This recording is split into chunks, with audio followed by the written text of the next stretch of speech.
असा प्रश्न डायरेक्ट सोपं सांगतो, एक्स न सोडायचं नाही, डायरेक्ट डोक्यात नाही बसवलं, आपलं नाव बदलून ठेवा की मीटर सेकंद लक्षात घ्या, मीटर खाली मीटर लक्षात घ्यायचा आणि सेकंद खाली सेकंद ठेवायचा. पाय 480 मीटरला किती 81 सेकंद, तर 180 मीटरला पुलास लांबी पार करण्यासाठी 54 सेकंद लागतात.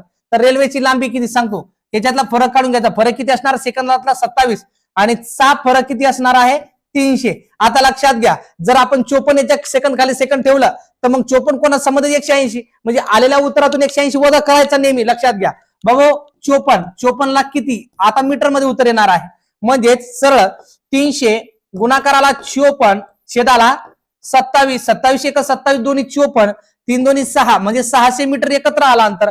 म्हणून 600 वजा 180 करून घ्यायचं का, कारण 54 सेकंद जर 81 घेतला 400 मधून वजा केला, 480 मधून केला असता. म्हणून याच्यातला जो फरक असणार आहे 420. म्हणून पर्याय क्रमांक 1 उत्तर असणार आहे. पूर्ण व्हिडिओ पाहायचा असेल तर बायो मध्ये जाऊन रोज 3 ला आपण लाईव्ह येतो. धन्यवाद.